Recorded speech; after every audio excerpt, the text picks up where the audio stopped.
In this episode of COSIGN Conversations podcast, we're joined by Cherice Jenelle, a marketing executive at Maker's Mark. Maker's Mark is a premium whiskey, and Cherice manages over multi-million-dollar marketing campaigns for this company.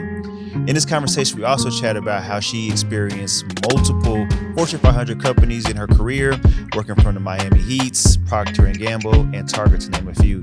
This episode is perfect for somebody who wants more information on what it's like navigating corporate America, navigating partnerships and sponsorships, and how to remain your authentic self in these careers. Last but not least, we also talked about finding oneself as an entrepreneur, creator, or executive. If any of these relate to you, please continue to watch this episode. Like, share, comment, subscribe at the end. And thank you guys for watching the COSIGN Conversations podcast. What a world, it's your favorite podcast, your favorite host, KG, and we're back with another episode of the COSIGN Conversations podcast.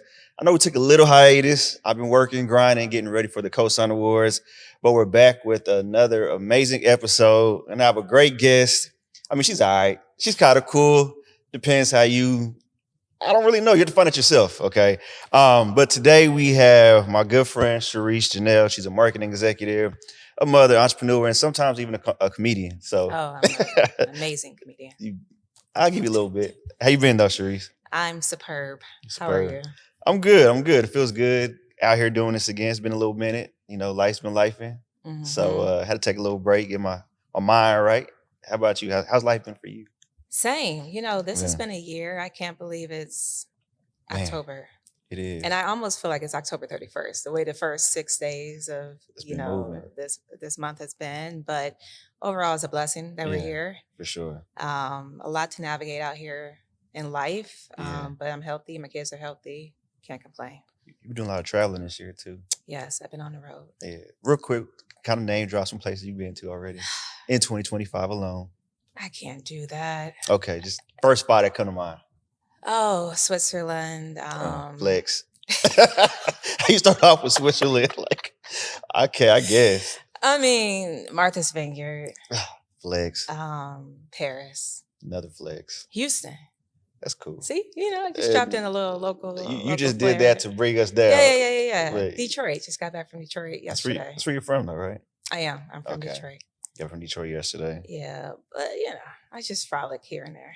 Okay, so Cherice, I'm pretty sure we started something new with this COSIGN conversation, so I kind of want to walk you through it, just so you have a range of where we're going to go this episode. Okay? So there's five things we want to focus on today. Okay. All right. I wrote it down so you guys can start paying attention because it's going to be our 5 COSIGN segments, right? The origin, right? I want to know the moment you knew that you wanted to do what you do. Okay. Then we're going to go into the risks because nobody gets to where, you're at and you're successful in life without taking any risk or some leap of faith. So definitely want to talk about that. The receipts, because, you've been out here grinding for a long time and you have some great receipts. So I want to make sure we highlight those. And then also the cosign, right? Because I'm pretty sure there's been people throughout your career that's kind of stamped you to kind of help you get to where you're at. And then last but not least, we know you're a mother and new podcaster, and you have your old entrepreneur things going on. We want to know about the legacy. What do you plan on leaving behind? Right. Okay, that's a lot. It is a lot, but let's dig into it. But we're going to get there, right? So let's start with the origin story, right? For those who don't know who are watching this, they may see you on IG traveling to Switzerland, Martha's Vineyard. Kind of take us a deep dive into who Cherice is. I am from Detroit, as we mentioned, born and raised. Don't make a joke about 8 Mile. Please, that's just a typical thing people do. It's a great movie. From 7 Mile. It is a good movie. Okay, real quick, what's the difference? In the mile? Yeah, like what is 7 Mile, 8 Mile? It's like streets? Yeah, they're streets. That's all it's called. Okay, streets. Yeah, and they go up to a lot of miles. Yeah, it's all numbered. Okay. So, but we're gonna move off that topic. About to deep dive to Eminem. Yeah, we're gonna go somewhere we don't need to go. Yeah, born and raised in Detroit. Okay. Parents were, mother was a special ed teacher, high school. Okay. Father was a fire sergeant and a chef. Oh, wow. So pretty middle class, grew up in the hood, as people say. Okay. Is it really the hood or it's more so like whatever middle class and then there were hood individuals that lived there so it made it? I guess the reason why I say that is because people often make assumptions. Okay. And I think when you hear my story, it all makes sense. But I think people look at me and make an assumption. But the broad point is life was tough Yeah. growing up. I mean, I was fortunate. I was blessed to be educated and have educators in my family. So we were hyper focused on, getting to college. But, times were tough Yeah. where I came from. And so that has developed I think that's where the grit and a lot of things you see today, Right. it really comes from how I had to navigate my childhood. And how early did you know, like, okay, my path looks like for me going to college? Oh, that was ingrained from the beginning. There was no option. Like I said, my mother was an educator. My grandmother was an educator. My aunt was a social worker. My uncle was in social worker. So, going to college was a definite. Now, where I chose to go was actually up for debate. Okay. But for the most part, education. And like I said, I was blessed to be really gifted at math and reading. And so that helped me navigate pretty well. You went to University of Michigan? I went to the University of Michigan. Go Blue. Okay. Mm-hmm. I guess. What you gotta say? Nothing at all. I'm just making sure. How was that like? Because going to like one of those universities is pretty popular school. Do you feel like that had like a really good impact, a huge impact on the person you are today? What's interesting, and that's where I say where I went to school was up for debate. I actually wanted to go to HBCU. Oh, really? So, being from Detroit, which is at that time predominantly Black, it still is, but it was certainly more so then. Right. I went on that Black college tour and kind of fell in love with a lot of the universities. So in particular, I wanted to go to Howard and FAM. Okay. Those were the only two schools that I applied for. However, Howard and FAM, you ended up at University of Michigan. My mother was like, well, you need to apply to a school in Michigan. And I was like, all right, fine, University of Michigan. But again, I was dead set on being with our people. And I, in particular, was looking at a 5-year MBA program at FAM. And so it was last minute. When I say last minute, like August, we made the pivot. And largely because I got more money to go to Michigan. Scholarships. Yeah. And so when you look at it, no offense, but when you look at it stack to stack, it was like, yeah. See, that brings up a great point on why it's important to have not people in your household, but also people in your corner who's guiding you throughout like the high school, collegiate process. Because, for example, and no knock to, my family, my parents, but like they preached going to college and school, but it was kind of just left up to me to figure it out. Right. So because of that, I did everything that they wanted me to. And then once I got to college, I was like, I want to make some money. And then, I finished college whenever I finished it, but it wasn't a priority. Right. Yeah. But I feel like when you have people in your corner who are like, okay, this is what we're going to do. This is the path to get where you want to go and where we want you to go. It's easier for you to navigate and become successful because you have people supporting you along that journey. Right? Yeah, I mean, I'm certainly grateful that my parents instilled that in me. Yeah. However, I would say that, my parents didn't get the degrees that I got. And so there was still a lot of exploration and failures, quite frankly. Even with the education at the forefront, it was still a lot of learnings I had to go through alone because they just didn't understand what I was navigating. So what did you got an MBA? So my undergrad is in, believe it or not, political science. Okay. Not using that degree. Yet or at all or what? I have to tell you this story. I just came back I'm about to share my age. I just got back from my 20-year college reunion this past weekend. I did see that. I wasn't going to say anything. Yeah. No, it was dope, but it was interesting because we were all just kind of chatting like, you can get shirts that have your degree on it. And I was like, I ain't doing nothing with poli-sci degrees. I don't know if I want that. But yeah, so my undergrad was political science. I did want to be a lawyer. Okay. Pivoted. One of my first pivots, I should say, in my career. And then I went and got my MBA from the University of Miami. So another U of M. Okay. Michigan, Miami. In Miami, not that random school in Ohio. So what made you want to go to Miami? It's quite different from Michigan. Yeah, and it goes back to what I didn't state earlier is I wanted to get out of Michigan. Okay. I should have been very clear on that. Okay. So that's why I chose Howard and FAMU. It was other reasons outside of like being around, our community, getting that focus. Yeah. But I also wanted to get out of Michigan. I just felt like there was a lot more I could explore. And so once I decided to get my master's, there was, and a lot of people ask me, like, why didn't you get your MBA at Michigan? It's a great school. Yeah. I would agree. However, for me, my priorities were getting more exposure. And so there's that balance of education is good, Right. and I certainly support it. But exposure, is I would argue more important. Yeah, man, that brings up another great point, because a lot of times people growing up, they want to stay where they're at because where their friends are. It's like, okay, my friend is whether an hour away at school, so we can meet up on weekends or summers. But she was like, I have to get away from Michigan in order for me to grow. And again, I think it comes from, and one, let me just preface this to say, I love Detroit. I love going back. It's a lot of great things going on with the city right now. Right. However, for me, I actually take it back to my first trip out the country was when I was 12. Okay. And I would argue it could have been Canada when I was, younger, hop, skip, and a jump over there. But my first trip where I needed a, passport, or I guess, was Egypt. Oh, your first trip was Egypt? Yeah. Another flex. And that's a long story. And I went without my parents. It was me and my sister in a girls mentoring program at church. Okay. But I bring that up because when you from Detroit and you step foot literally in Egypt in the 90s, early 90s, it was like, whoa. Yeah. Whoa. And I think that I garnered a lot of interest in just culture. And nuances in culture, from what people ate and to how they dressed and how they spoke. And I spent a week there. Okay. Trains, to riding down the Nile River. I know this sounds like a flex. I'm not trying to flex. I'm just it's motivation. I gotta go to Egypt. You should. I want to go back, but again, there's exposure that I gained pretty early. Yeah. And so I saw a bigger world early on. Yeah. And I just felt like within Detroit, there was more, and even Ann Arbor, quite frankly, which is a lovely town, I just felt like there was something bigger for me. And so, I headed down to Miami in the mid-2000s. It's a lot going on down there. So at this time when you're in Miami, are you working or just going to college full time? So I was getting my MBA from the U.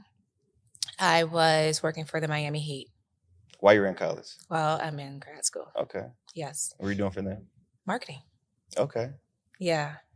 And this was a time to be alive, right? 2005. Do you recall that team? Oh, LeBron came in 06, though. No, he was a little later. A little later? 08. Oh, he was 08. Okay. So we got D Wade, Alonzo Mourning, 05. Gary Payton. Gary Payton. Was Mario Chalmers there already? I think Chalmers was there. Yeah. But you got a lot of, what's important about that time is you got a lot of OGs. Yeah. Right? This was kind of like one of those first super teams, if you will, squads they were creating. And they won that championship. Okay. Yeah. So you was there when they won. I know you're young, KG, but I need you to come on now. My time is all out of. The point of it was, there was a lot of money flowing. Okay. Through Miami. It was a lot of visibility. I mean, it's Miami, number one. But for me, getting an MBA, focusing on marketing, but being behind a major sports team was actually really dope. It helped me see, again, the world. Right. Through Miami, quite frankly, and also helped me understand the business of entertainment. And this is all when I was 23, 24. Okay. So that exposure has set the tone for how I live my life today. I got to ask you this, because a lot of people look at working at a sports organization as one of the goals, right? Early on, how was the pay though? It's laughable. Sorry. It's laughable. It is not laughable. I just want to clarify. I have an undergrad from Michigan. I had a little bit of loans. I got a decent amount of money to go to Michigan, but I had some loans. Right. Miami, I had to pay my way through that. So it was all loans? Yeah. Okay. So the point is, based on where I was sitting, I needed to make a lot more money. Now, that being said, I, even to this day, would love to, and we'll talk about my current career. I'm obviously adjacent to sports, but I loved it. I really loved being in that environment. I loved understanding, again, the business side of it, the challenges we had to tackle. And just for context, in Miami, especially back then in 2005, 2006, while it was a dope squad, right? Heavy hitters, people didn't show up to games. Really? No. because Miami is all about let's just have fun, let's kick it. You know, there's a lot more to do besides being in an arena for 3 or 4 hours. And so people would show up probably, you know, halftime. But the challenge is when you have nationally televised games, you got a squad that's winning. And you trying to, you know, capture this on national television. Ain't nobody in those seats. That don't look good. So a lot of the work we had to do was to drive that, you know, people just to show up to games and what were some of the activities and partnerships. So that was an interesting challenge, especially in Miami, to get people to actually show up. We won't have that challenge here in Dallas, right? Or any other market I lived in. So, but it was a good time to be alive, but ultimately I needed to leave. So when you're working at a franchise like the Heat's, the biggest goals at hand is, okay, driving ticket sales, or what are other things that you guys are focused on? Because I know, like, even we're in Dallas, so even like with the Mavs, a lot of departments are focused on, like, okay, how can we get more tickets sold to this game? How can we get more season ticket holders? Is that always like the big? Yeah, getting butts in those seats is absolutely important. I would say, you know, that is the highest important. And what is so funny, or not funny, for those that lived during this time, but when they did sign on LeBron, they fired the whole sales team. What? Didn't need sales team. LeBron sold it. Wow. That's things people don't even know. Nah. And that's why I say it was unfortunate, because I had many friends impacted by that. Oh, wow. Yeah. So ticket sales, at least back then, are king. There are, of course, other things, partnerships, other ways to gain revenue. But at the end of the day, people that love the game, you want to make sure they can get there. And you're setting a good brand equity is important. Again, I'll talk through a lot of brands I've worked on, but just your equity in the marketplace and how you're contributing to the community and all of those things do matter as well. What was your biggest like eye-opening thing? Sometimes like in music, they'll say never meet, you know, somebody never meet your idol or something like that, like, right? Somebody that you're a fan of. So in sports, like people that love sports, what's something you realize, oh my gosh, this isn't what I thought it was going to be? Even though it may be a great experience, but like when you pull back the curtains, you're like, oh, this is what really goes on. And oh, it's a lot that goes on. What's something that sticks out to you too? Like, I can't believe, like, you know what I think, and respectfully, I'll go back to the pay conversation, and I think it's all relative. For me and the debt, frankly, that I had, and where I wanted to go in my career, because I want to clarify, sports was never for me the end goal. It was an opportunity that I received to work for the Heat. But I was ultimately just trying to get some bread. I was trying to pay my way through college, and I love sports. But that was a primary objective, was to make money. And so when I started to see the pay structure, now I would say there's a lot of benefits. You know, when I worked over 2 seasons with the Heat. I can go to any home game. And I did. What else I got to do? You know what I'm saying? So any of my idols that would come through, Allen Iverson at the time was my favorite, and I would show up to the games. That was part of my job too. But I guess the point is there's a lot of perks. And you just have to balance that with what other benefits that you need. Yeah, that's good. What was the end goal for you though? Because you said, you know, working in sports wasn't the end goal. I think at that time, and we'll go deep here, maybe. Let's go. We're gonna go deep. Okay, let's go deep. And this is that conversation on education, right? When you're going to a university, especially big universities that I go to, you know, you are sort of coached to get to the top. And for me, I was coached to get to the top of CPG, consumer packaged goods. And because that's where the money is. That's where a lot of the power is when you think about the Coca-Colas of the world, the Procters and Gambles. And, you know, at the end of the day, a lot of these universities want you to succeed. Why do they want you to succeed? They want you to donate back? They want you to donate. So, you know, every university, you know, often has their corporations that they generally, you know, work with, where they may recruit from. And at the end of the day, I was focused at that time, because I was coached to be a CMO of a major CPG company. Did that ever change for you, or you was like, and when and why? All right. Well, I'll take you through the course of a few years after that. So I left and I left Miami in a great recession, by the way, 2008. 2008. Yeah. Yeah. Again, I'm talking about money and Yeah. I needed to leave. It was a tough time. Yeah. I went to Ohio. Ohio. Ohio. It's in Ohio. A bad school is in Ohio. Ohio State? Yeah, don't say that again. Procter Gamble. Okay. Yep. So again, I felt like I had an unconventional role, if you will. I was working in insights, consumer insights. And I went to Cincinnati and started working on the basics, literally deodorant to tissue paper to Gillette. Okay. But I was coached to be a great brand marketer. Okay. That's a training ground. For anyone that's they're probably not in their head right now listening to this. Like when you go to the companies like Procter Gamble or the Crafts, you are taught how to be an exceptional marketer. Okay. And so I would not take back that experience despite it being in Ohio. You in this Ohio. Yeah. Did you feel like you learned the most at that time at that company prior to what you already experienced? It was a good training ground. Although I have to say this story, and I imagine someone from that job maybe watching this at some point. Okay. I remember sitting in a meeting, and again, I was in an insight, so I was doing a lot of research. Okay. And I had a manager. I mentioned something like, oh, we need to set up this research where some people can go to VIP and da-da-da-da-da-da, right? Mm-hmm. And my manager was like, what's VIP?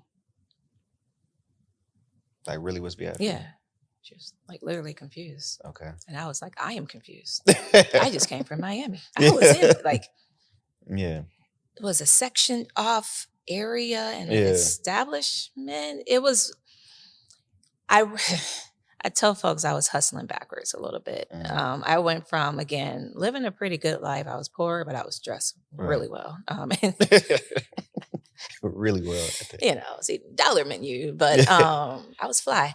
But no, I went from an environment where, again, I learned so much from exposure to going back into the traditional corporate environment. And I was just like, oh, I don't know. Do you feel like constraint? I felt constrained. I felt like I lived in a world and I didn't live in Miami that long, but I felt like I lived a world that a lot of people just did not understand. Yeah. And so I found myself just like being befuddled, quite frankly, at some of the conversations I was having in Ohio. I didn't last in Ohio that long, about 1.5 years. Your choice or? Oh, yeah. Okay. Yeah. But going back to your question though, did I learn quite a bit? Absolutely. Okay. But I learned the basics. I learned how to be, again, an exceptional marketer. But I also learned that there are certain environments that are not for me. You know, despite what it looks like on paper. Yeah. And I didn't quite like capture that lesson right away. I think it took a couple of other moves for me to finally realize later on in my 30s that I need to be very intentional about what makes sense for me versus what looks good on paper. I want to ask you this while we're on this, because a lot of our audience are entrepreneurs, people starting their own companies, organizations. How do you apply, right, like what you're learning from the Heats, Procter & Gamble, to starting your own brand? Because a lot of things that you probably do for those, there's SOPs, there's proven strategies. Like when you start your own thing, you're starting from the ground up. Like you're learning from experience and your trial and error, right? So like, what are some things you would tell entrepreneurs that you will learn to apply that into like maybe marketing their CPG or maybe marketing their services? Because now people think of marketing, they're going to say, okay, I'm gonna get on social media, I'm gonna get a website, I'm gonna run some ads, I'm gonna do some videos, but it goes so much deeper than that when it comes to marketing. Yeah, you know what's interesting is right around the time I left that company, I went back to Detroit for a hot second, or so I thought. It ended up being 3 years. But that's where I was working on Botox cosmetic. I know, random. I can tell you about a lot of things in my past. But also around that time, I started my own consulting. Okay. And the reason why or how that was led was I had a girlfriend reach out to me on Twitter. And now X. Now I'm Asian myself. It was on Twitter, and she was like, "Hey, I'm working for this nonprofit, and we need to." I forget what they were trying to do. I think build a website or something like that. And she was like, "I saw you did X, Y, and Z for Procter and Gamble brands. Like, can you tell me what you did?" Yeah. And I was like, "Yeah, girl, just do this, this, and this." And she was like, "No, no, no, no." She was like, "I want to hire you to Mm. come in and coach my nonprofit." And I was like, "Okay." Yeah. And that was the beginning of my entrepreneurship. Okay. And I mean, and from that point forward, I was like, all right, I'm going to be coaching on brands. So it ended up being brand consulting that they needed. I was like, I got to get my own brand together. I mean, I made business cards real quick. I did that whole thing, right? But what she was looking for, which I think is still true to this day, is like a lot of small businesses or entrepreneurs go into it with a small mindset. Yeah. And I get that. Because we just trying to step change, right? We just trying to do a little bit. But a lot of the core principles that I would coach a Gillette brand or a Botox are the same things I would tell an entrepreneur, which starts with, what's the core?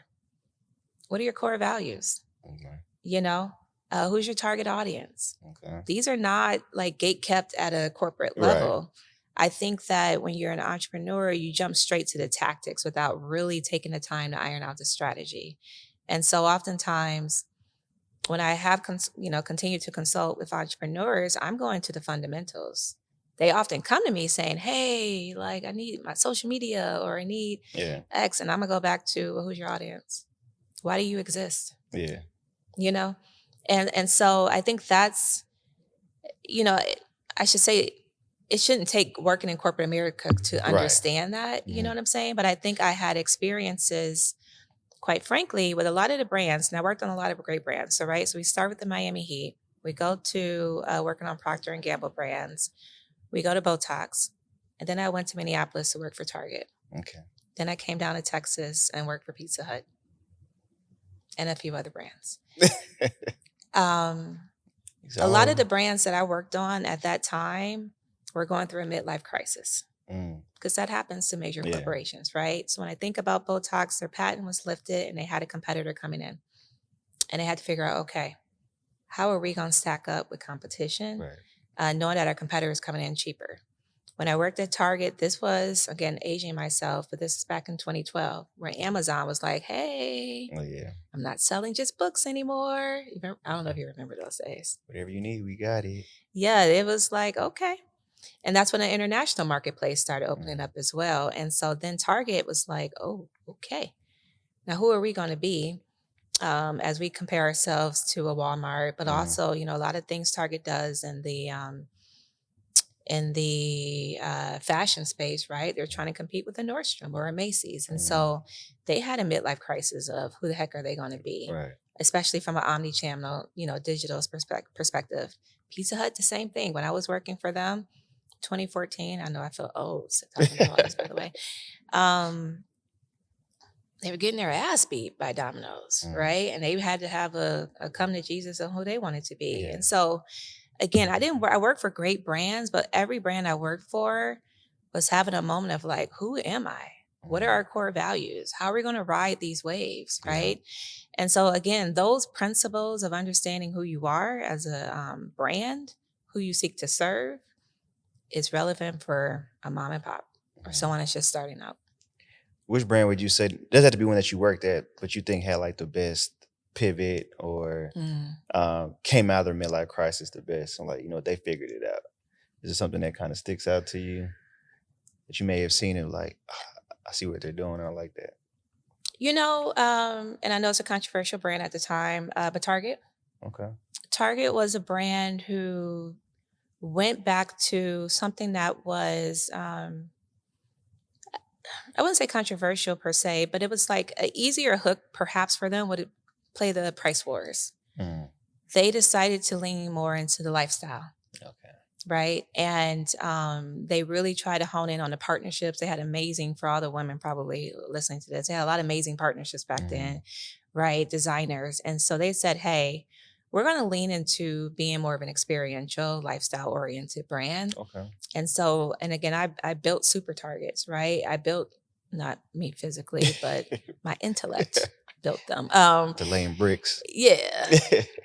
But we just decided to say, you know what, we're not going to play that game. Now we do have to compete to an extent, right? But they started to really center in on that experience and that lifestyle oriented nature of the brand, and that carried them through a lot of great years, quite frankly. So I would say that we had a tough moment. In fact, we tried to enter Canada and we failed really bad.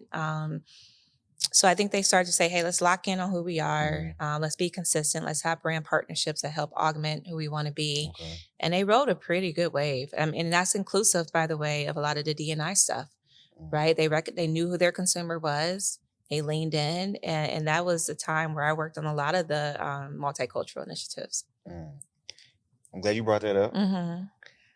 But even a little bit before, this, DI rollback, a lot of companies were like canceling the multicultural departments. Do you think that's a positive or negative? Speak freely.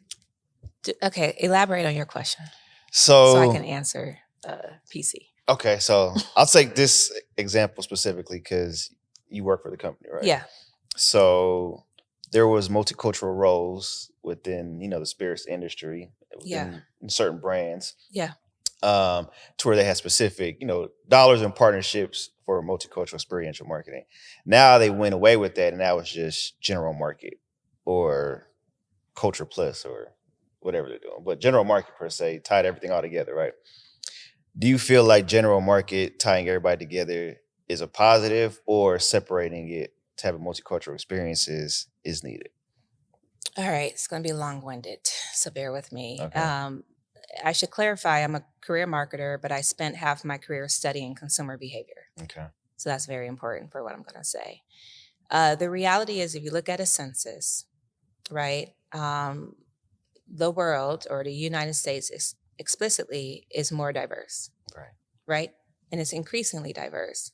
And so when you say general market, that is diverse. Okay. That's our reality. Despite some folks may not believe that, but that is the reality, right? I feel like people don't believe that. Yeah. You can look at the data. The data is there. Yeah. So in theory, when you have an organization that is trying to focus on Gen Pop is diverse. And so when you look at efficiencies in organization and hiring and staffing and funding, you want to be efficient.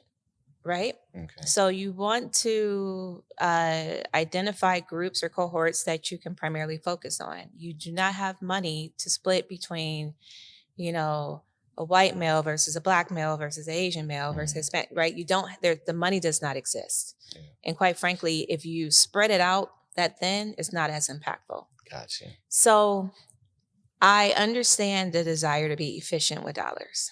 Okay. I also understand where our country is heading, which is more like general market is diverse. Right.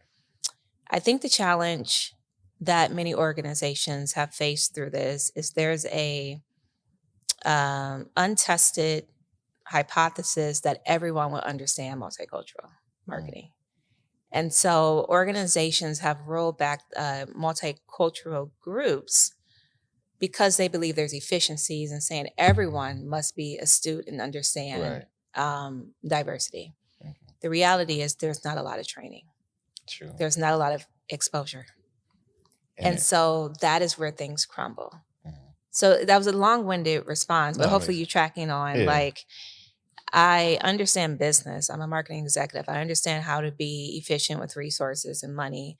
And I think in an ideal world, every person you hire in a corporation can understand someone that's different from them. Right.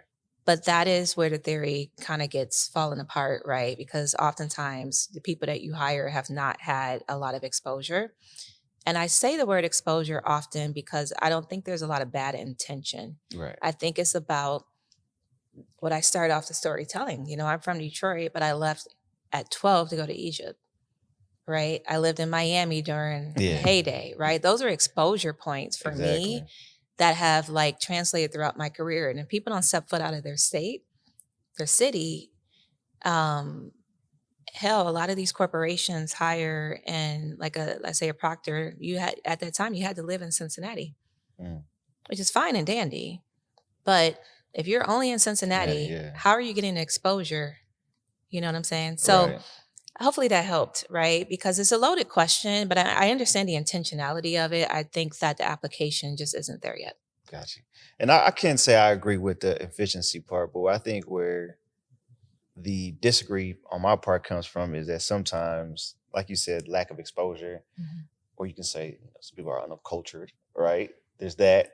But then also, some may argue that that means there's less opportunities for people who can who do have those exposure and experiences to, provide a great partnership or experience. But since the roles were cut and you focus on general market, it's less opportunities for people in multicultural spaces. We about to go deep. Okay. Ownership of your career Okay. is going to be very critical to this part of the conversation because I don't believe in like, and I know you didn't go there, but there could be a victim mentality, and not victim, probably not the best word to Right. use there, but you get what I'm saying, Right, for right? It's sure. like there's not a lot of opportunities for me. One of the things I had to fight through, quite frankly, because what I didn't clarify is I did a lot of multicultural work at Target, and my first role in the spirits industry was leading multicultural. And I had a manager say, "You can easily get pigeonholed into being multicultural." Mm. And my rebuttal back to him was, I spent 7 years at that time of my career studying consumer insights, consumer behavior. I know every culture, Right. including the dominant culture. So I'm not just a multicultural marketer, I am a marketer, Mhm. period. Right. Right. And so I had to understand throughout my career where I could be put into a box, and That I makes had the sense. right tools to let them know, like, nah, in fact, I want to say multicultural marketing is the hardest thing. Mm. So what I tell folks, and of course you and I have had these conversations, don't put yourself in a box, Right. period, That makes sense. on function or who you focus on, because you are actually devaluing a skill set you actually already have. You know how to connect, you know how to relate. Use those soft skills to get into a lot of different roles. And what you've seen through me in the last 5 years is I've been able to have a seat at the table on topics that maybe many of us don't often get into, Right. like innovation. Yeah. Being literally at the seat where I'm creating a liquid, I'm tasting a liquid, and I'm able to add a Black woman's perspective to that tasting panel, right? That ultimately matters for that agency or that team that's going to market that product, right? So I would encourage folks who want to lean into culture to get other experiences. And that is the power, actually, Right. versus being put into a box. Nah, that makes sense. Okay. That's another bar. I got bars. You got bars and flex. Yeah. Okay. But no, when you look back, like you just even talked about the innovation aspect, right? Your career spans of a lot of big moments, right? What's the one thing you're most proud of when you look back on career wise? Ooh. We're gonna get into some of these 2025 wins too, though. But Yeah. I have to say it's all relative. I think every career win, I should say this. I look at my whole life, right? I look at like all the aspects of my life and how they were working in sync together, right?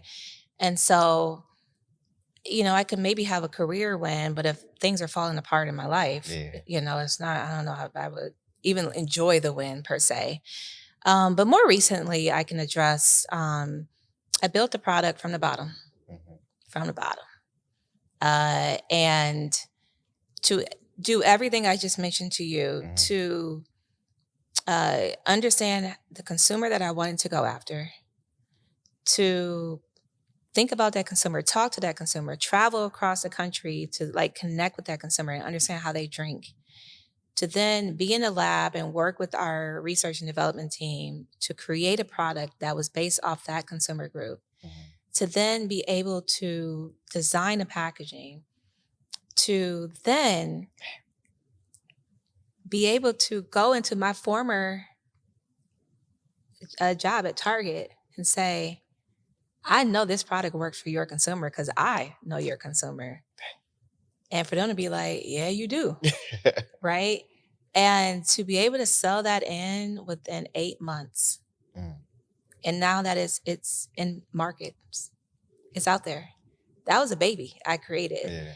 And I think what was so valuable about that is I use all parts of my experiences. Can you share that product? Yes, it's called Nectar Collective. Okay. It is not in Texas yet. Okay. It will be here, I promise you.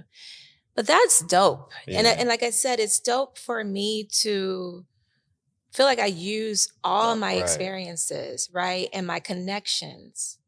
Because had I not worked at Target, had I not understood how we did consumer segmenting, had I not known what Target cares about, I would not have been as effective. And so, and I developed that relationship with the buyer. And quite frankly, my team, because I'm not sales, I'm marketing, but our commercial team was like, oh, you got this? Yeah. Let her do what she got to do, you know? So I developed trust across the aisle. And that's just amazing. That is. And to bring some context, so you're a marketing executive at Suntory Global Spirits, right? Yes. So I had to ask that, well, state that before I preface this question. Can you consult up and coming like RTDs, or is that like a conflict of interest? Conflict. Okay. Yeah. So it has to be a different product. It can't be spirits at all. Yeah, and I'll be honest, I don't actually consult anymore on small businesses. I do a lot of, I have found a lot of passion with people. Okay. And coaching people. And because when we talk about cultural competency, which I don't know if we said that, the terms that I'm going to say it, that is what's lacking. And so I am a huge fan, and even in my current role today, is how do we grow the competency? How do we grow the exposure so that it doesn't matter who's at the table? Right. I know that they're thinking about these diverse groups. So I have been more keen on in my career in growing. I have a team of 21. Okay. Is that a flex too? It's a big team. It's a lot of personalities. It's a lot. It's a lot. But again, I'm just big on people development. Right. And I see myself in each one of the people that report to me, whether they were confused about where they wanted to go in their career. Personal branding, as you know, is huge for me. Yeah. And that is where I spend a lot of my time, in my 5 to 9, if you will, is on personal brand development. But again, it's not the tactics. It's not the, let me make my LinkedIn pretty or my social media poppin'. It's actually like your core values. Who's your audience? Even as a personal brand, who are you trying to attract? And those are the things I spend a lot of time on. And I really enjoy, because I feel like I had a sense of that through my background on understanding who I was trying to attract, what type of companies I was trying to attract. Like, I established a strong personal brand early. And that, I think, ultimately enabled me to do everything I've done in my career. So what would you tell somebody who thinks everybody's our audience? Because people are going to say that, oh, anybody's my audience. Anybody who wants to drink or eat or who's in beauty is my audience. Well, if everyone is your audience, that makes your job really, really hard. For sure.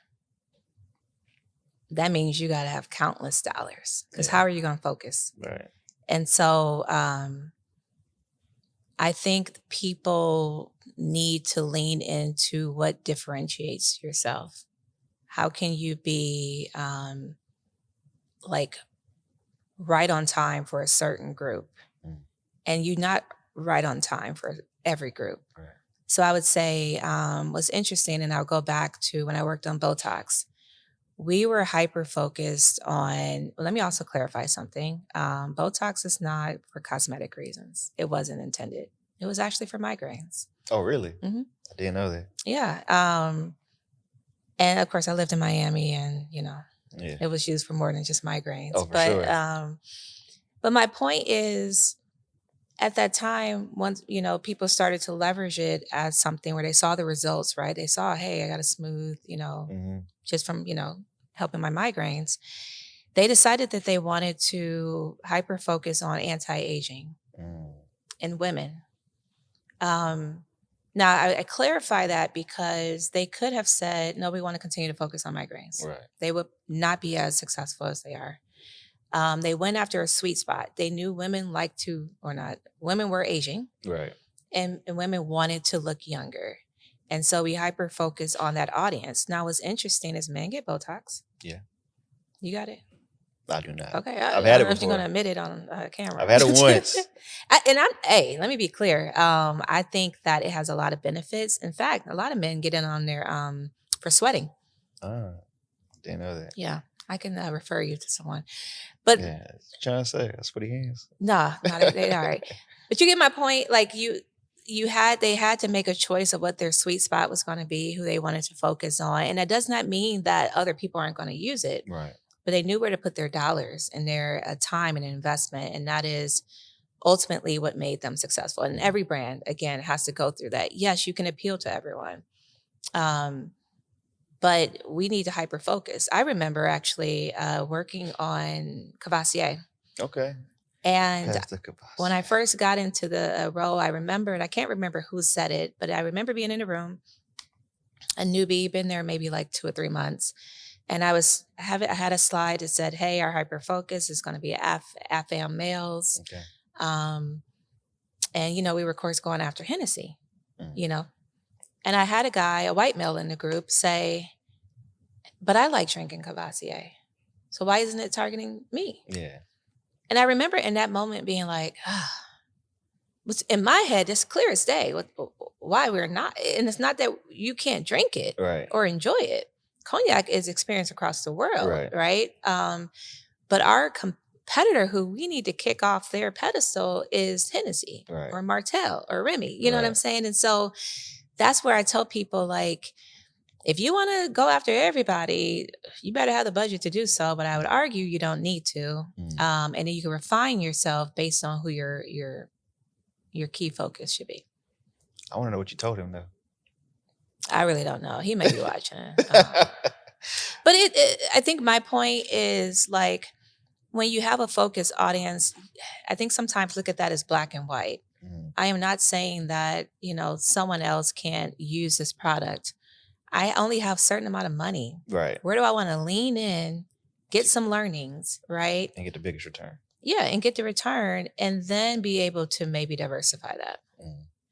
No, that's smart, because if you try to spread your budget, then you're really probably not going to hit the target that you want anyways, because you're putting a little here, a little there, and it's just... Yeah. Yeah. And not all money is good money. You said not all money is good money? Mm-mm. You think all money is good money? I mean, it depends. Like, that's context. Like, give me an example. I'm about to be a podcast host. Give me an example. Like, give me an example of money that isn't good. Oh gosh, I mean, when I have consulted with people and small business owners, I think they're like, oh, I have to hide myself in order to get that money. Oh, okay. Or I have to not be I think overarching, if you can't be yourself, right. That's when we're not thinking about the big picture here. Yeah. It ain't just about your careers. And at least how I view my life, it's the full picture, right? Yeah. If I'm just trying to make money and I'm miserable, I don't know. Yeah. I would say that, and giving up too much isn't good money. Like, you have to give up your soul, exactly, your entire company, all that, then it's not worth it. But I have seen people say, like, they will take, maybe money from people, like, they don't necessarily agree with what they do, to then whether fight their cause or to use that money to invest in, to, combat the negativity that they are doing anyway. So I'm like, I don't know all that. And look, I'm not trying to be definitive. I would just say, and you asked a question earlier about my career, and I forget, like, the end goal or whatever. My end goal was my job has to work for me. And there's a nuance in how you approach life, right? Where you're just working for a job, where for me, I wanted a life. I wanted freedom. I wanted flexibility. I want peace. And so I needed to focus on careers that would enable that. Because I'm thinking about the big picture, right? My full self. Because who I am at work is going to bleed into who I am as a friend, as a mom. And so, again, to each its own. Right. But for me taking money from something, or hell, I would say me going to work for a company that I don't necessarily agree with, oh, that would be very, very hard. Oh yeah, that'd be a bad And way to go. I could make more money if I left my company. Mm. It's facts. But I am not driven off of just making enough money. To me, it's that full picture. Mm. I mean, you're at a great company too, and kind of a big deal up there. I'm all right. Kind of a big deal. I want to delve a little bit into the spirits industry. Yes, sir. So I can't remember the stats, but they were saying that liquor sales were down this year. They are. Why y'all not drinking? People right now. I'm joking. I know why. I study consumer behavior. Yeah. So whatever you found out, I'm gonna just tell you what I've seen. Tell me. And then let me know if I'm on par, on track, see how great I am. Okay. What I've noticed though is that everybody's on a health and wellness trend. So they're not drinking as much. They're joining run clubs, they're working out, and they move to more healthier options, whether it's like, seltzers, RTDs, or something like that. The other thing too is I don't know what's going on, but the economy is down, so people aren't spending as much money. You don't know what's going on. I mean, I you don't know why the economy down. I mean, I know Trump tariffs. Cool. I mean, I know that stuff, but I'm saying I didn't see it as like this. Like it wasn't as black and white. Yeah. It was more so like, oh, I'm starting to see like these things are happening. So people aren't spending as much on leisure lifestyle like they used to. Like me and Dennis were talking earlier, like people aren't traveling as much. People are getting away from sections in the club and doing more, going back to like the more dance vibes and just buying cocktails. Not me. I need my VIP. Just saying. Everybody's bougie.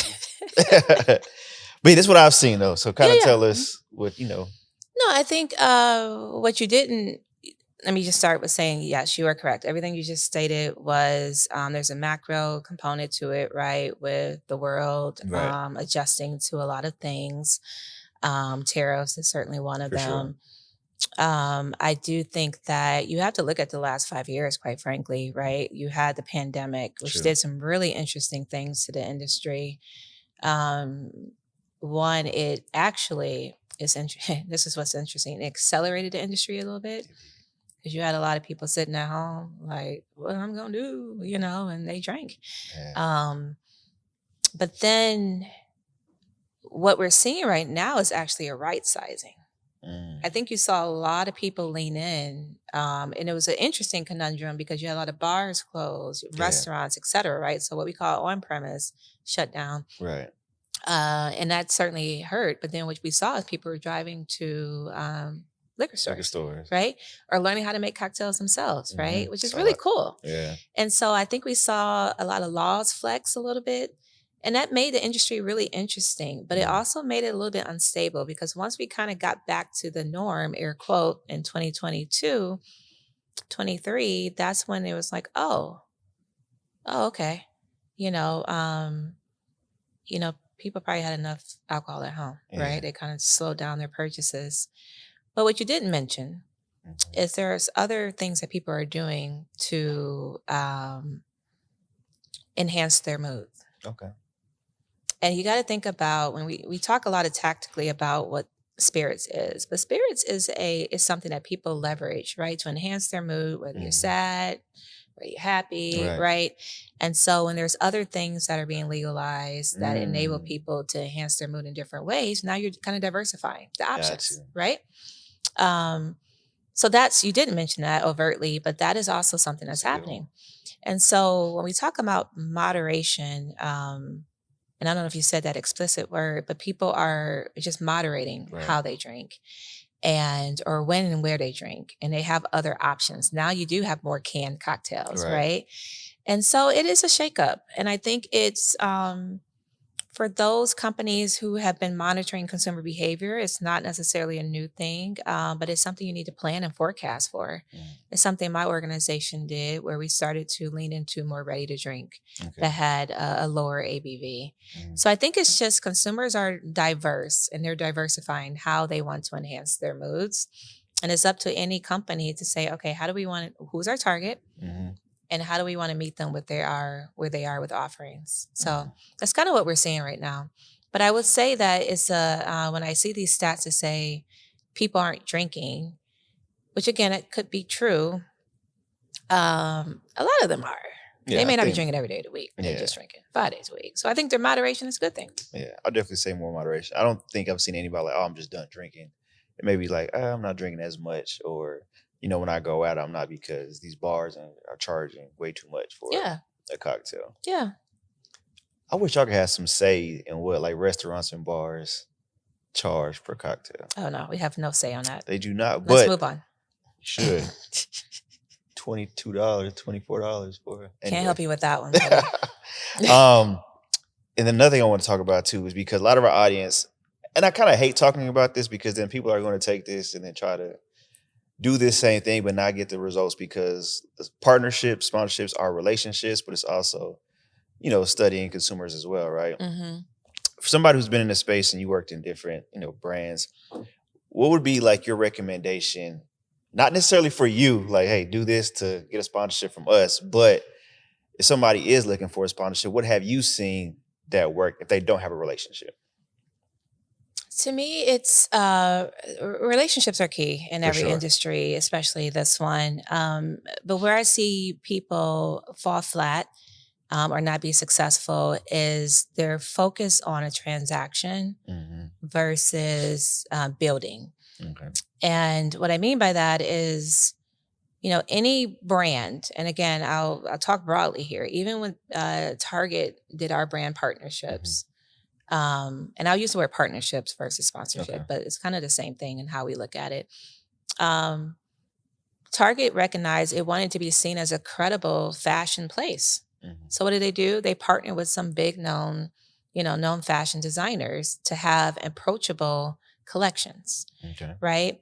Even when I worked at Pizza Hut, we did a partnership with Xbox. We were trying to lean into a younger consumer, the gamer. And so when you have these sponsorships, they're really partnerships, and it's this desire to gain or share each other's audience, right? Share the equity. There is an exchange that is more relationship and more longstanding. And so, the way I view someone who may say, hey, I want you to sponsor this, I'm not thinking about, okay, sure, that seems dope. Let me just do that one thing. I'm thinking about, well, who's going to be there? Who all going to be there? Who all will be there? And is this a crowd that I can nurture? Is this a crowd that if I get them on my email list, right, they're like, wow, I really want to learn more about that versus, oh, I just wanted this in the, in a Coke, right? And you're drowning out the product. So I think where a lot of people fall flat is that they are trying to just get the money, just being honest. And they're not thinking about there's language you can use, there's data that you can present that can help that person see that there is a long-standing benefit to this. Money, as we just mentioned, right? It's a tight industry right now. Yeah. And we also mentioned that, they're lean organizations. We don't have groups that are hitting every diverse cohort, right? You got a lot of people that are wearing multiple hats. And so efficiency is the name of the game. And so when I look at opportunities to partner, I'll give the example of even the Martha's Vineyard scenario. Perfect segue. When I saw the opportunity, or when it was presented to me, I saw an audience of people that I don't often get my spirit in front of. And I saw that audience had high discretionary income. And so I'm like, yeah, I want to lean into that. And I want to create some delicious cocktails where they're going to be like, I want to create that at home or have my staff do it. But either way, like that's, that investment was worth it because I was getting my liquid into the lips of someone or groups of people who I knew that they can go buy it off the shelf multiple times. Who's that someone? Don't be shy. No, I ain't saying it. You can say it. Miss Michelle Check my Obama. Instagram. Miss Michelle Obama. Yeah. Some popular people. So I want to talk about that. That's a story in itself. How did this get presented to you? Was her team? What was that relationship like? Well, it's a long-winded response there, but in short, we had a couple weeks to pull something off. And she has many agencies around her, Right. so she certainly wasn't calling me up directly. I would love that, but True. no, lots of agencies involved.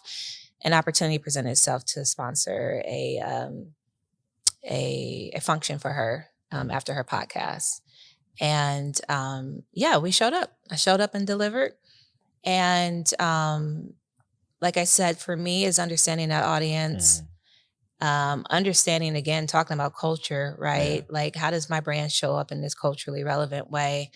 And I'm blessed that I had a brand that perfectly fit it. I didn't Right. have to do much of anything outside of get the stuff we needed to the island, and execute and create delicious cocktails. To the island.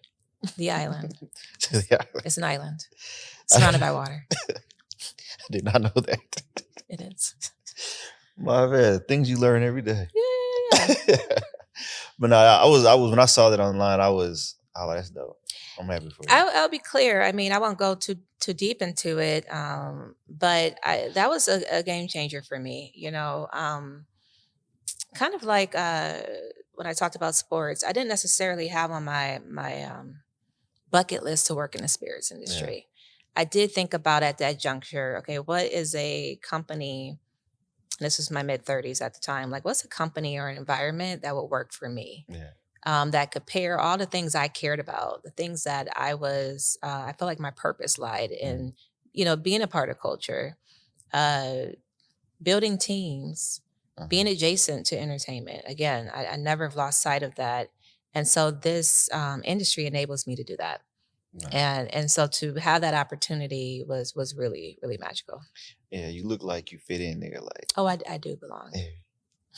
Next is a boat. We talked about this. Yes. You got to get you a boat. A boat. I feel like everybody's career, they have like this one moment where like they kind of see everything like tie in. Like, oh man, I've been working hard throughout my life, and this is one of the moments that I'm super proud of. It's like, what do you feel like would be the next thing for you?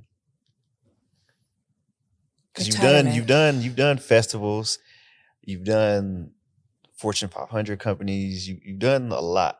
All right, what excites you to be like, okay, I want to try this new challenge? Because I feel like everybody always wants to continue to challenge themselves. That's what keeps them motivated, keeps them hungry. So what would that be for you? Or is that CMO position still? Well, it's a great question that I don't have a probably coherent response to. Because again, I've lost sight of my North Star, or I should say my end goal being what someone else tells me it should be. And I'm in a really interesting space in my life where I don't know what's next, but I have faith that it's going to be where I need to be, if that makes sense. And it's very uncomfortable because I was, again, the corporate girl that bounced around. What you just heard is I bounced around to a lot of different corporations trying to move up the ladder. And I've certainly have done well at my current job, but I'm not driven off of someone else's definition of success. My drive is peace of mind, of course, financial freedom, but to impact people, right? I've seen certain roles that I've looked at where maybe one person will report to me, right? Or I'll be an individual contributor, and that isn't as appealing to me. For some people, it would be a dream, by the way. But I truly have found success and joy and purpose out of like managing people and helping them navigate. I think I'm so passionate about it because I didn't have that. Right. You talked about earlier, having people that can coach or guide you. I actually didn't have many mentors. I navigated a lot by myself. I don't recommend it. However, it created this sense of like my gut being my driving force. I didn't have people to just, hey, should I go do this? Yes or no. I wasn't looking for people to guide me per se. Or maybe I was, but no one did. I had to kind of figure it out. So I got more in tune and in touch with what I really want versus what someone else would tell me to do. So with that in mind, I want a boat and I want to retire. But yeah, I don't know. And I feel even this role, it wasn't necessarily on my bingo card, but I can say that it being in the role for a year and seeing the impact I'm making is priceless. It's, challenging, but it's priceless to know that I'm in a position where still sometimes I'm the only one, right? Maybe sometimes the only woman, sometimes the only person of color, and knowing that everything that comes out my mouth and how I present myself is perhaps shifting the narrative of how they may perceive someone. Like I think about all of that, right? Yeah, I could fit in at Martha's Vineyard, sure. But I think what many of them would be surprised to know is that I am, an executive over a whiskey. You don't necessarily think that, right? So I like being in spaces where I can help shift narratives because going back to that cultural competency and exposure, I believe that the more people that get exposed to me, and this is going to sound a little, their lives are going to be better. I'm just saying.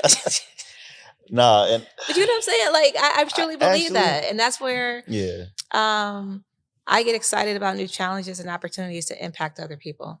Nah, and I agree with you because knowing and seeing that somebody that you're friends with or somebody that looks like you, seeing them in a high position or doing amazing things actually motivates you or should motivate you because I'll be completely transparent, right? So I grew up, my dad was in the Army, so we traveled a lot. And I went to high school in Killeen. It's 2 hours from Dallas. It's not much out there, right? So I remember when I moved to Dallas, and it took me a couple of years to get acclimated. When I moved to Dallas, I was at a day party, talking to this guy, and we're just chilling, having drinks. I'm like, man, what do you do? And he was like, oh my gosh, what is it? The people who work prescribe drugs. He's a pharmacist. Yes. Yes. He's like, I'm a pharmacist. Or other things. Yeah. Pharmacist. He's like, he's a pharmacist. And I'm not going to lie to you. Like, I've traveled, I've had those experiences, but to see a young person of color who's a pharmacist, it blew my mind. In that same day party, there was a young Black attorney. Blew my mind. I'm like, y'all young, y'all low 20s, went to school 8 years, got these degrees, got a great job. I've never seen it like within like arm's reach. I've only seen it on TV or on social media, like people in DC, and I'm like, man, it's possible. Yeah. I didn't take that route, but knowing that it's possible changed how I outlooked on who I wanted to target my company in Dallas, right? Because when I first started COSIGN, I'm not going to lie, I wanted to highlight cool kids, people who I knew that were doing cool things, whether it was music, design, art, because that's the only thing I was privy to was people who were artistic. At that moment, I changed everything. I'm like, nah, man, these people really went, chased their dream, got in debt for it, but made it happen. And I want to be able to share their story too. So I know that's again, exposure is key. And I would just ask anyone that is watching or listening, like, how are you exposing yourself to something different? Yeah. It is so easy to get comfortable. But just know it's easy to get comfortable. Yeah. And some years I want to be comfortable, right? I get that. But this world is so big. Yeah. And it's so much opportunity or so many things unlocked. Every time I meet or talk to someone else, I'm like, ooh, I didn't think about it that way. Yeah. And that makes me a sharper person. It enables my kids to also have different exposure points because unless you're exposed, especially in this increasingly diverse world, you're going to be behind. For sure. Yeah. So I'm glad you got that exposure and that helped you sharpen your business. And I'm going to tell you one more story on something I used to do just to kind of help me with networking because I came from clean. I was only around like Black and Hispanics. When I first started COSIGN, I would go to all white networking events and be completely uncomfortable. I had to force myself to get uncomfortable to figure out, okay, what are ways for me to start conversations with people I feel like I might not have nothing in common with. And it helped me a lot because now I'm able to talk to anybody, no matter what age, color, ethnicity. I'm able to talk to anybody, hold a conversation. Some longer than others, but at least I know how to start the conversation, hold it. And then if it's time to move on, it's time to move on. But I wouldn't have known it if I didn't put myself in these positions. Because I have friends who get around certain people and they have no idea what to say, what to talk about, or what to do. They're just on their phones. And I'm like, bro, you never know who's in this room. Yeah, and again, every place I mentioned I lived in, Miami, Cincy, Minneapolis, even Texas, I moved not knowing many people, if Yeah. any at all. And so and I was broke moving to most of these places, right? So going to having to adapt. Yeah. Um, but I learned something that was very fascinating, and I promise this is not going to sound like a flex, or it might sound like one, but it's not. Another flex. When I was in a global leadership program, and we Flex. were out in Australia. I know. It's I'm two flex in one sorry. I'm statement. sorry. Now go ahead. The point is, I was in a cohort where I was actually the only Black person. It was only 3 of us from the U.S. in the program. So this is truly a global program. And I remember, they had us do a lot of soul searching exercises. To become a great leader, you do need to have that inclusive leadership. You need to have self-awareness, emotional intelligence, all of those fun things, right? And so we were going through these exercises. And at that time, I was navigating where many people didn't know back home. I was navigating a divorce, and I was navigating some health issues, right? But something about that space that I was in, where I'm like, I'm literally far away, other side of the world. I want to be as transparent as I can in this moment, Right. with this group of people, strangers I don't know, because I want to lean into the intention of this program. And I remember it was a woman in my group, Asian descent. I can't recall specifically the nationality, but I remember telling her some things, and she was like, I'm going through that as well. And I was like, what? Yeah. And we talked a little bit about motherhood. I mean, this woman, barely spoke English, right? So and it was a great exposure, by the way, to have to, communicate and work alongside people who were, learning English and having translators. But to be connected on some of those like personal things. Yeah, we're corporate, we're working for this corporation, but to, talk about navigating parenthood, navigate, divorce. And I just, sometimes when you hear about other cultures, you don't hear certain things that they have to navigate. Right. Yeah. And so I just remember being like, wow, I'm glad I leaned into this moment versus having this perception of, oh, they won't understand. Right. They won't understand this. Right. And so, oh man, it's so, so critical to have that exposure. And I promise you, while it may feel uncomfortable, we have way more in common with people that don't look like us, more than we realize. And then for those who don't, I think you give them an opportunity. And I have friends that are maybe like, I think we all have friends who are like, oh no, I don't need to jump into that. I said, but you could be the change. You could be that person that helps them think differently and vice versa. So I am a huge fan of getting into different spaces, especially for those who want to be entrepreneurs. Yes, it's much needed. Because like I said, you never know who's going to be in the room. You never know what guys have in common, or you never know where relationships can form from there. I had a friend who was just sitting at a bar at Bob's Steakhouse, and he ended up landing a contract just talking to, a random guy at the bar. And this guy lived a complete opposite lifestyle of him, but just because they shared, a drink next to each other, was watching sports, that conversation turned into, him getting a contract. So fun story. I got my job with the Miami Heat at the club. In the section? Club bed, to be exact. Yeah. Oh, wow. Literally at the club, having a good time, was kicking it with a girl. I didn't know her well, or at all, I should say. And we were chatting. She was like, hey, I'm a, director at with the Miami Heat. And I was like, say word? I walked out of there with a job. Oh, wow. There was no interview. No interview? No interview. Oh, wow. You understand? So, and again, not that I encourage y'all to go to the club and relationships. But to that point of just being mindful of, and I think what she saw in me, maybe with a few cocktails, but what she saw is I was just humble, man. I wasn't I was just moved to Miami. I was trying to meet people. And in Miami, you meet people outside. You ain't gonna get nothing done inside. But I think she kind of picked up on the spirit, literally and figuratively, maybe. I don't know. But she picked up on something, and we actually became close friends. So I think that, I mean, I think everything we're saying is just reemphasizing the point of gaining that exposure, stepping outside and being uncomfortable, because that will help you be way successful in your career. I can jive in any environment. I just Yeah. listed off pharmaceutical, retail, food Yeah. service, spirits, sports. Throw me in anything. I'm going to Mhm. succeed. I have full confidence in that. That's lit. And you should, though, because you work for it. You put in the work, so you know exactly what you're capable of doing. And I'm not afraid to learn at this grown Right. age something new. Nah, definitely. For time purposes, I'm gonna Yes, ask you sir. the last question because I know we all got things to do. Mhm. You more than me because you're flexing all this interview. You just listed all the different industries you've been in. We kind of talked about all the amazing things. We Mhm. didn't get dive deep too into motherhood, but you're my friend, so we could run this back at another time. Mhm.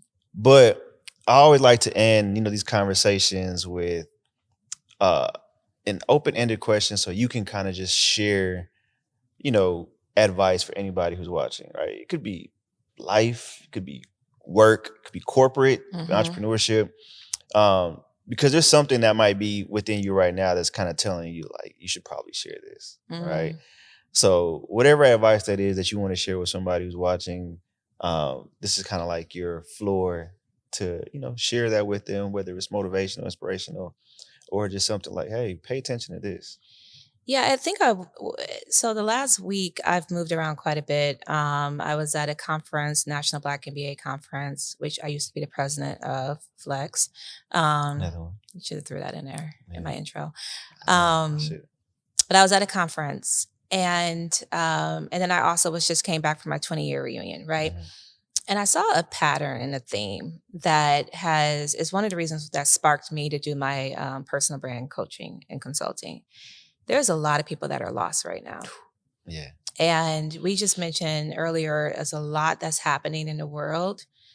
It's a lot of things that are throwing people off their square, right? Especially as they get older. I know you're a little young buck, but wait till you get up there, right? Have you had your midlife crisis yet? Every day. Okay, you need to work through that. It shouldn't be every day. Not every day. I've had about 2 though. I'm not gonna lie. I've had 2. I've had 2. Y'all be having more. Women just be rising through it. Y'all be trying to. Anyways, okay, let me focus. So, even at the conference I went to where I was recruiting, quite frankly, I was there to recruit, and I had people walk up to me. They didn't know who they were. Everyone just felt like lost. Like they didn't have a sense of who they are and what they really wanted. It was almost as if they were waiting for me to say something so they could be like, yeah, me too. And even at my 20-year, I wouldn't say lost per se is how I would describe that, but I just saw a lot of folks that were just like, man, there's a lot going on. Right. I'm trying to balance a lot, or, motherhood, or, family stuff. And a lot of folks are like seeing me and thinking, oh, you got it all figured out, right? Because that's often the commentary I get from folks. Oh, you just out here frolicking. You started off with that. Do be though. Yeah. And I think what I am so passionate about, or I led as my purpose, is to figure out who you are. And the quote I say is, who are you before they told you who to be? Before they told you to be a good son, a good sibling, a good student, a good boyfriend, a good employee. Someone's always telling you to be something and do something. And when you have, and I've had that kind of a lot of things stripped away, where I had to kind of face myself and be like, well, who am I? What do I enjoy? What do I actually care about? And I think a lot of times women especially tag on what they're going to say to that. If I say, who are you? They're going to be like, oh, I'm a mom and da-da-da-da. And then I'm like, but no, who are you? I wish more people took the time to evaluate that, because what we're missing right now is a lot of authenticity. We got a lot of folks who just want to follow a blueprint that wasn't built for them. Yeah. We got a lot of people that may look and say, oh, she doing all this, I want to try to do all that. No. You don't want my you don't want my life. You don't know the things I've had to navigate and the trials and tribulations. So I'm so passionate about helping people figure that out, because this is our world is, we thought, the last I don't care what side of the aisle you're on. We in some crazy mess right now. For sure. And I think it's so important to stay grounded. I am completely grounded. I'm at peace with whatever is going on outside my home. I know I've curated a home that is at peace. And like I just mentioned, I don't know what my next move is in my career. Maybe it's an advancement in my company. Maybe it's outside of it. But I have peace knowing that I'm authentic. I'm showing up like myself. And I'm attracting relationships and partnerships that help my life, right? And this is why I'll go back to knowing your target audience.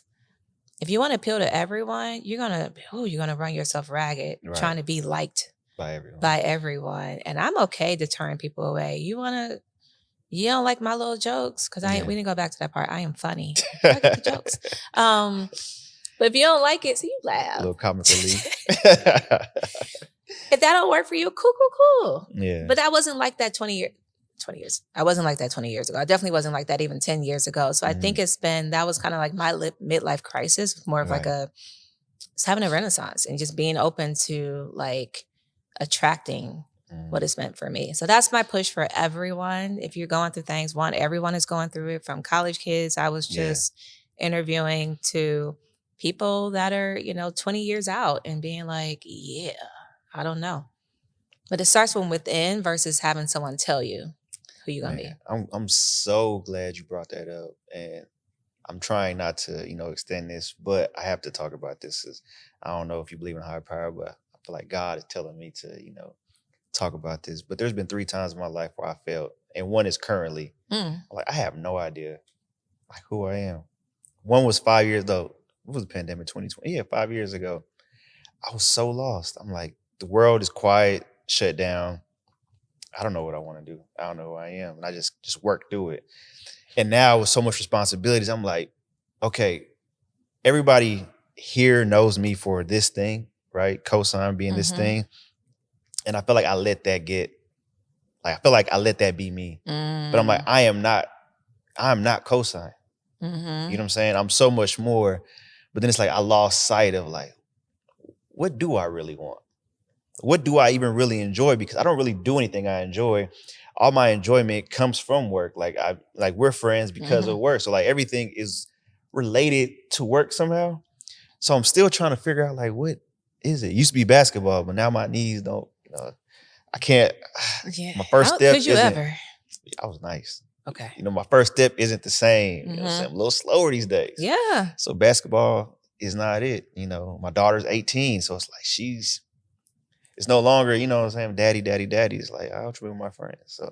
So like right now I'm in this phase. I don't know what this phase, but I'm in this deep discovery of like, okay, if you took away this from me, what does my life look like? Or what would make me still be happy? And I feel like the only thing that really makes me happy is like, of course my daughter, but she don't have enough time for me. It's really like traveling, new experiences. That's really the only thing that excites me. So I don't know, I still got some more searching to do, but I just wanted to share that because kind of like what you said, people think you have it all together. People see me, I'm like, oh man, he's done this, he has this event, he's done, he has this space, but behind this mask, I'm trying to figure it all out. Yeah, I was just talking, we can ramble on this one, but I was just talking to a former athlete, actually, and like I said, a few others, literally all in the past week. And we do, and this is why people think I'm trying to be humble or sly. I don't mention a lot of brands I've worked on because that doesn't define me. Right.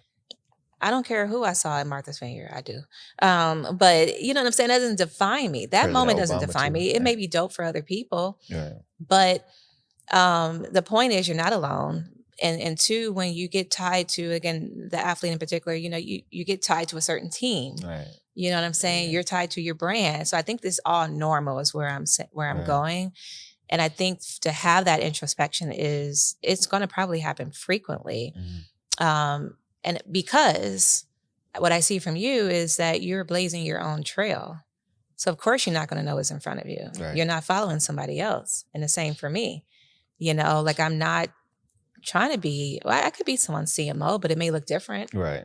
So I think don't beat yourself up over it, I guess is my point. Don't be afraid to learn something new. I'm teaching myself how to play piano again. at this grown age. And I love that. I love that I'm like, okay, being a novice, Yeah. even though I've done all of this in my career, 20 years in the game, but I'm like, I be learning and sounding horrible, making, creating songs. I'm like, and just being comfortable with starting fresh. So I would just, keep that in mind. No, that's crazy. You said that. There's two things that I'm currently working on to kind of help me with You that. want to have a rock band? Okay, So, sorry. I don't know if it'd be rock because the acoustic guitar is one thing that I want to learn. So I probably gonna say this 1 or 2 times. So one of my goals, I don't know if it's a goal, but one thing I want to do is take my guitar to a random coffee shop, open mic night. I don't want to know anybody. I just want to sit there and play, not sing, but just sit there and just play at a coffee shop while people just sit there, drink coffee, tea, whatever. What's stopping you right now? So truthful answer, but funny answer. So I used to take guitar lessons, but I quit because he tried to make me learn how to read music. I said, no, bro, I just want to learn how to play a John Legend song on the guitar. What's your sign? Sagittarius. Okay. I don't want to learn how to read music. Just teach me where to put my fingers so I could play this John Legend song so I could then walk down the hall to this coffee shop and play said song. But he was like, nah, I need you to order this book from Amazon. And then I was like, I don't want to do all that. You sound very hard-headed. I don't know much about Sagittarius, but I want to do all that. Feels on brand. But yes, I mean, so what's stopping you? I mean, myself. I mean, I can give you a lot of excuses, but myself, I can say time. All right, if you are watching this and you own a coffee shop, please invite this young brother. If you're watching this and you learn and you teach people how to play the guitar without reading music, you need to learn how to read music, and that is what I'm teaching myself. Why? Okay. I mean, I guess I can. I'm going to charge for these consulting hours at this point. I guess I can. Yes. But yeah, so acoustic guitar. And the other thing is I want to be fluent in Spanish because this is a whole other subject, which we're not going to go into today. But sometimes I feel fake because I'm Panamanian. My parents speak Spanish. They didn't teach me. We go to all these Panamanian functions. Everybody's speaking to me in Spanish. I know maybe 20% of the conversation. The other 80%, I'm like, please stop talking to me. So those are two things that I really want to. All right. So if you teach Spanish. It's preferably if you're not in the States because you're going to charge me too much if you're in the States. All right. Well, next time we'll do this in Spanish. Okay. Fun fact. I don't know if you saw, but I got my dual citizenship. I did. So my interview in Panama was all in Spanish. Awesome. Yeah. It took forever. All right. A 5-minute interview took 30 minutes, but I got it done. I love that. You're taking some risk and getting uncomfortable. I am. So moral of this podcast is what do we learn? Everybody's having we all going through crisis. Some things. Yes. And thank you for the platform to talk about this. Cause like I said, I think people judge a book or they look at things and say, oh, that's flex. And it's like, I'll be honest, I really don't think about this stuff as much.